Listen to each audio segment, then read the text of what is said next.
BPH Migas mengizinkan pembatasan pembelian volume Pertalite di daerah tanpa harus menunggu revisi aturan resmi.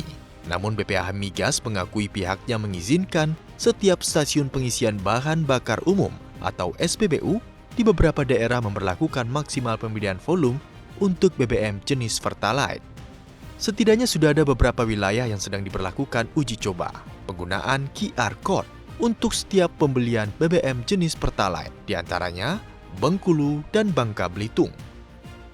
Menurut BPH Migas, hal ini perlu diberlakukan agar kuota Pertalite yang telah ditetapkan untuk wilayah tersebut dapat mencukupi hingga akhir tahun. Sementara itu, hingga April 2023 lalu, BPH Migas mencatat penyaluran BBM jenis Pertalite telah mencapai 9,26 juta kiloliter. BPH Migas mengungkapkan, realisasi tersebut setara dengan 28,44% dari kuota Pertalite yang ditetapkan pemerintah sepanjang tahun ini.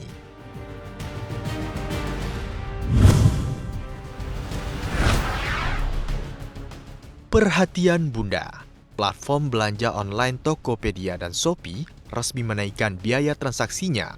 Biaya kenaikan ini resmi berlaku 1 Mei 2023. Namun kenaikan berbeda untuk Shopee. Kenaikan diberlakukan terhadap biaya isi ulang atau top-up ShopeePay. Sedangkan Tokopedia, kenaikan dilakukan pada biaya layanan. Awalnya, biaya top-up saldo ShopeePay hanya Rp500 hingga Rp1.000. Dengan kenaikan ini, maka akan dikenakan Rp1.000 hingga Rp2.000 per isi ulang. Sementara Tokopedia per 2 Mei menerapkan biaya layanan Rp1.000 untuk setiap transaksi dengan metode pembayaran virtual account. Selain itu, ada juga penyesuaian biaya jasa aplikasi untuk setiap transaksi produk fisik. Transaksi dengan nominal 0 hingga Rp1 juta dikenakan biaya jasa aplikasi Rp2.000. Sedangkan transaksi di atas Rp1 juta dikenakan biaya jasa aplikasi Rp3.000.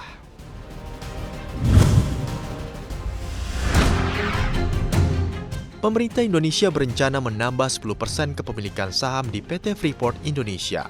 Hal itu dibocorkan langsung oleh Menteri Investasi Kepala Badan Koordinasi Penanaman Modal BKPM, Bahlil Lahadalia. Rencana penambahan 10% saham Freeport itu lantaran tidak terlepas dari kinerja perusahaan yang dikatakan terus membaik dari tahun ke tahun. Sekarang pemerintah Indonesia telah memegang kepemilikan saham mayoritas PT Freeport Indonesia sebesar 51% melalui holding industri pertambangan Mine ID. PT Freeport Indonesia sendiri merupakan perusahaan afiliasi dari perusahaan asal Amerika Serikat Freeport-McMoRan Copper and Gold Inc.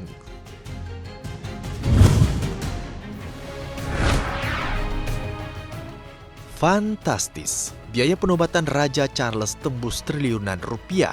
Upacara penobatan Raja Charles ini akan berlangsung pada akhir pekan ini di Westminster Abbey, London, Inggris.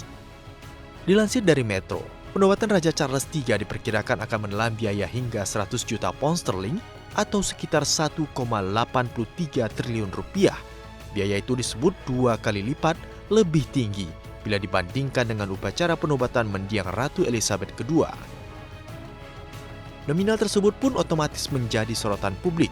Terlebih, Inggris dilaporkan masih mengalami krisis ekonomi beberapa waktu belakangan ini.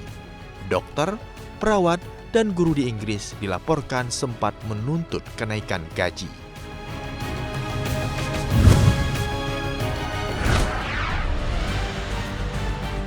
General Motors mengatakan telah memangkas beberapa ratusan pekerja kontrak penuh waktu selama akhir pekan, termasuk di pusat tekniknya di pinggiran kota Detroit.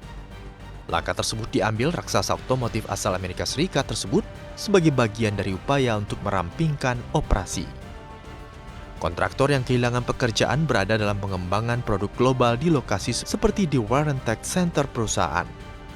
GM mengatakan pada April bahwa sekitar 5.000 pekerja telah memilih untuk keluar dari perusahaan. Sebelumnya, Reuters melaporkan pada Februari bahwa GM memangkas ratusan pekerja tingkat eksekutif. CEO Mary Barra mengatakan dalam sebuah memo kepada karyawan bulan lalu bahwa PHK telah menghasilkan sekitar $1 miliar dari target $2 miliar Amerika Serikat.